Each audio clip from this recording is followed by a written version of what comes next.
Hello, everyone. Good morning to you on this fabulous Suns day. This is a special episode of Gabbin with Gabbo. Today, I'm going to be coming at you with a quick preview of today's playoff matchups. With Game One starting today of the Phoenix Suns versus the Minnesota Timberwolves. If you guys know me at all, you can probably tell that I'm an absolutely huge Suns fan. They are my favorite team in all of sports. Been repping them since I was 4 years old. And to me, this is the best time of the year because it's playoff basketball and anything can happen. Now, with this Suns team, they are wildly inconsistent, as I'm sure all of you know. But this is what they were built for. They kept telling us all year, just wait for the playoffs, just wait for the playoffs. But some of the games that they've shown, it doesn't instill much confidence that they're going to be doing anything. The Suns are the number 6 seed. They actually got in last weekend by beating the Timberwolves on their home floor. It was a pretty dominating win. I think it was the best performance of the year for the Suns, and it couldn't have happened at a better time. And then, of course, we had a little help from that team from LA that nobody here likes to admit that they like, and I for sure hate. But for one day, for 3 hours, I was rooting for them to actually beat the Pelicans, and they did it. So, because of that, we avoided the play-in tournament, and now we're sitting in a very good spot here as we are going to be taking on the Minnesota Timberwolves. Now, the Timberwolves are actually one of the teams that the Suns have had very good success with all year. And the playoff bracket actually matches up pretty well too because in the 2-7 game, you got the Nuggets and the Lakers. Now, it's funny because one of those teams is a team we actually struggled with all year, and it's not the number 2 seed. So let let Denver and LA beat each other up. After that, we'll go ahead and swoop in and get the remnants of whatever team may be standing at the end of that battle. But we don't want to jump too far ahead. Now, as we know, the Suns have been a wildly inconsistent team. But the last 10 games of basketball that they've played, it was the toughest schedule that any team has ever had to face in the NBA in the last 30 years. So that means the last 10 games we were playing teams with very high winning percentages, and we went 7-3. One of those losses was the Clippers loss, which was a very bad loss, and the other one was the Pelicans loss, which Zion Williamson just decided to take over that game and kill us. But we do have a favorable matchup. I do really believe that the Suns have a great chance of taking on the Minnesota Timberwolves. I think our speed, which is kind of funny to say because some people will categorize us as an older team, mostly because of Kevin Durant and Bradley Beal. Um, I think our speed can actually match up very well with the bigs, and Yusuf Nurkic has been an absolute gem for the Suns this year. His work against Jokic during the year, and just his overall just tenacity against big men from other teams has really been a godsend this year. It's actually kind of funny too because one of the other Suns who's been probably the most consistent this year has been Grayson Allen. At the time of the trade last year with DA for Grayson Allen and Yusuf Nurkic, I was absolutely opposed to the idea of having Grayson Allen on the team. I've actually kind of kept an eye on his career from Duke when we all see him kick people to trip them, uh, to his days in Memphis where he didn't help, change the perspective that he was a dirty player, at least in my eyes.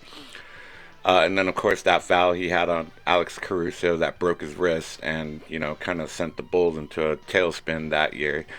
I've never been a big fan of Grayson Allen, but I don't know how he's done it. It's took 82 games.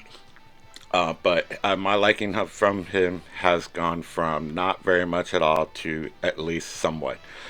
So it's good that we have him. We just signed him to a 4 year, $70 million deal with the luxury tax added on top of that. It's closer to 4 years, $140 million, because the owner does have to pay a second apron income tax on players that we do sign on our team. So it's going to be a very expensive time for the Suns for the next 4 years.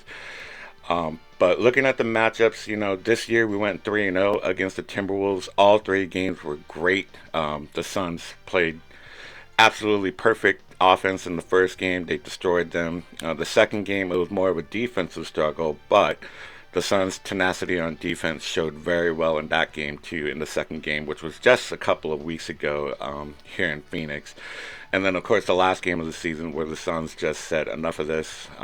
We're playing, and they just went out there and dominated. Took a little bit of time, but they did eventually get there. I really do think that the Suns are going to be winning this series in 6 games. As we can see here, the first game is coming up in just about a couple of hours here in Phoenix. This will be coming from Minnesota. I actually do think Minnesota is going to win this game. It'll be close, but I do feel like it's that pride game that's going to be coming out where they know they've been beaten the last 3 games by us pretty handily.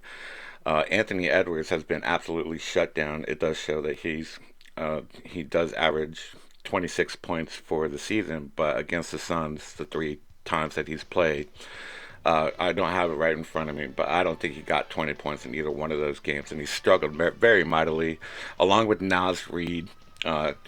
In the last game of the season with Rudy Gobert, he was about the only one that was keeping him in the games. So, that is something we do have to keep an eye on. But with playoff basketball, it's different. I know the Minnesota Timberwolves have said that they're not going to be cutting back Gobert's minutes. That's because he is a liability at the free throw line. Um, Also, he has to carry that confidence though in the last game because the Suns were doing a little bit of a hack a shack on him, but he was making his free throws. So, you do got to watch out for these things. I do think the Suns do lose today's game. It'll be close, but I do think they bounce back on Tuesday and they'll go ahead and win that game in Minnesota.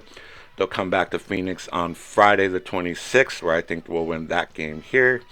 And I think we'll win the game on Sunday as well. That'll take us to game 5 back in Minnesota on Tuesday, April 30th. I think Minnesota squeaks that game out just to prolong the series. Again, another pride game. And then we finally close out a series at home here in Phoenix with the Suns beating them in Game 6. So that's my prediction of how things are going to go. If it falls that way and if the chalk remains on the other side of the bracket, then we'll be facing a Denver Nuggets team, which we've also had some very good luck to. But we're not going to look forward that far.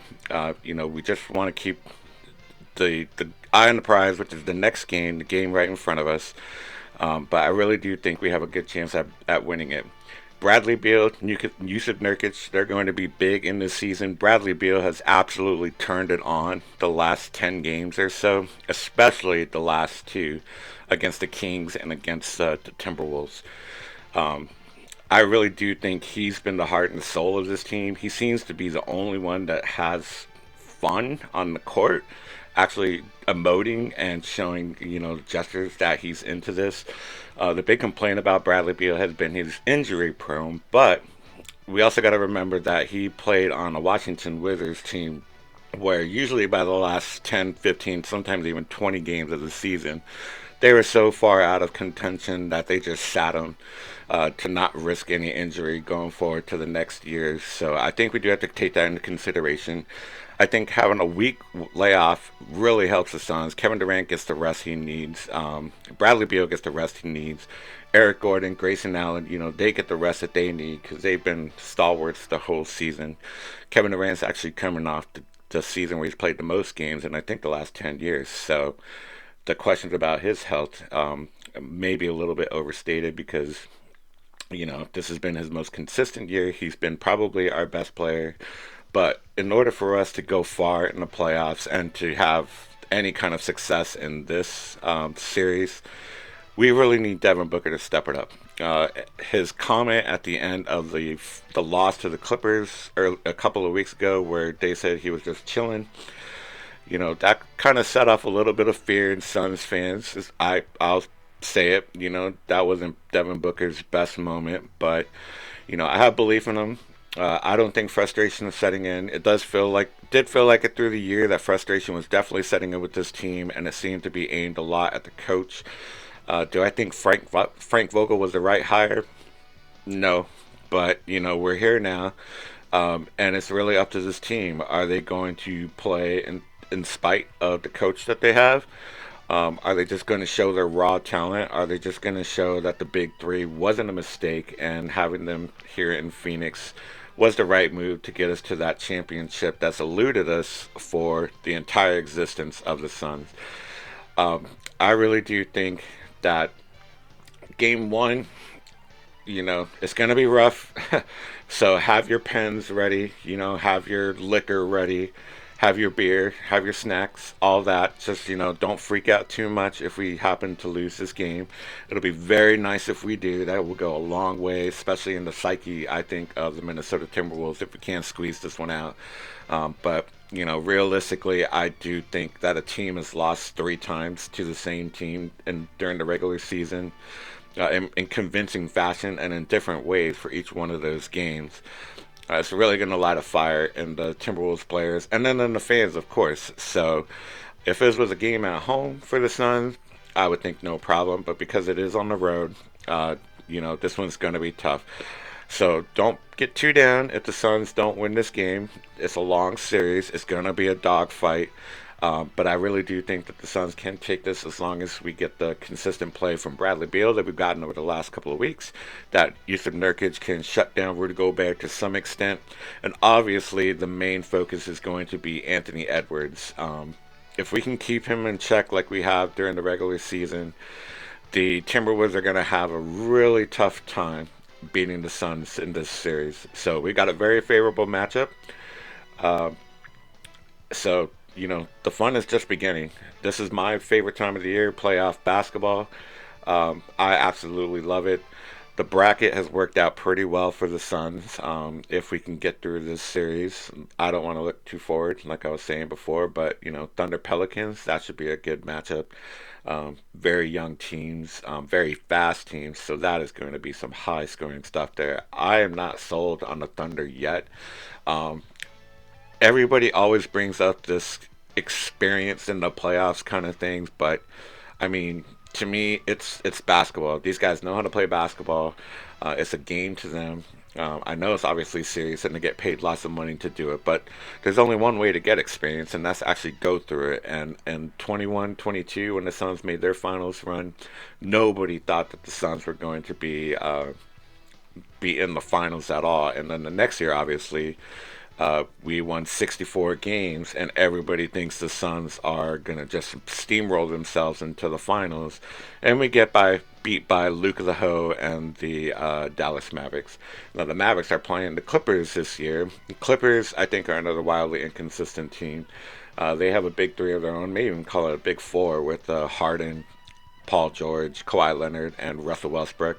I haven't checked, but I know Kawhi Leonard was injured. His knee was a problem. It's been a problem his whole career.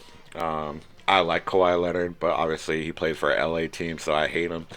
Um, but at the same time, if you had to give me my druthers between the Clippers and the Mavericks, I'm going to roll with the Clippers, but I think the Mavericks win.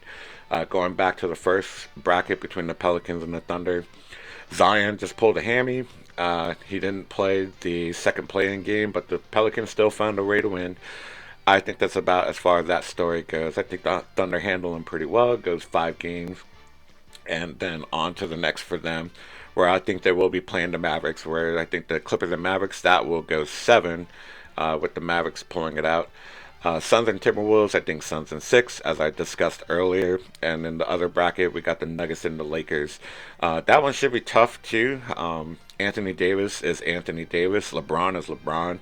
But you also got the defending champs with Nikola Jokic, who is probably going to win another MVP this year. And also you got Jamal Murray, which, the joke a couple of years ago is Suns wouldn't have done anything if Jamal Murray was playing, but, they got swept. So Michael Porter Jr. has been doing okay. The bench on the Nuggets isn't the same as the one that they had last year. They did lose some players, but I think they're still going to have enough to beat the Lakers, and I think that one goes 6 as well. But we're talking about the Suns and the Timberwolves. Let's see here. We can see here overall for the scoring leaders of both teams, Anthony Edwards and Kevin Durant. They're the leading scorers. Gobert and Nurkic, they're the leading rebounders. Yusuf Nurkic has been an absolute beast on the boards this year, so that is absolutely wonderful to see. Devin Booker's taking his playmaking role a little bit more this year, passing on more shots and getting his teammates more involved. He is the leading assist player on the Suns with the almost 7 a game, as opposed to Mike Conley's almost 6. Mike Conley is a veteran. He's been through these situations. He knows what the deal is. So it would not surprise me to see him step up and have a big series too. On the bench, you have Naz Reid, who's also been a wildly inconsistent player against the Suns, having some of his worst games. But you know, the playoffs are a second season. You never know what can happen with these games. Injuries can happen, and then just overall will of a team to just say enough. We're winning this, and I'm hoping that's what the Suns' big three do. And if we can do that through this first round of the playoffs, then we're setting ourselves up really really well. If we want to go back to the big picture here, no matter who comes out of this top bracket here between the Thunder, Pelicans, and Clippers and Mavericks, whichever ones happen to move to the conference finals, and if the Suns are lucky enough to get through the 2-7 seed, if they can get through their first round matchup, uh, whether it be the Lakers or the Nuggets. The Lakers we've struggled against, but I think in a 7 game series, we definitely do have a good chance of beating them. Just again, because we don't know the injury status of LeBron and Anthony Davis, more importantly. I think the Suns can get to the Western Conference Finals, but the teams they may have to face in that scenario would be either Thunder, Pelicans, or the Dallas Mavericks or Clippers. And I think it would be Thunder Mavericks. Both of those teams have handled the Suns in convincing fashion this year. So either one of those is going to be a tough matchup. But that's further down the road. Right now, we got to be focused on the task at hand, which is the Minnesota Timberwolves. So again, let's not freak out if we lose this game today. It'll be hard, but again, we've dominated the Minnesota Timberwolves all year. There's only stands to reason that they are going to want to bounce back and at least make a statement to the Suns that no, you're not just going to come and march all over us. But I think overall the Suns win. And from there, we can look ahead to the next playoff series as we go. Depending on how this show does, maybe I'll do some reviews on the games afterwards as a post game show. We'll see. But enjoy this time of year, folks. It's the best time of the year that I believe is playoff basketball. You got games all weekend. Enjoy it while it lasts, and let's hope the Suns can make a good run. And as always, let's go Suns. Peace out, guys.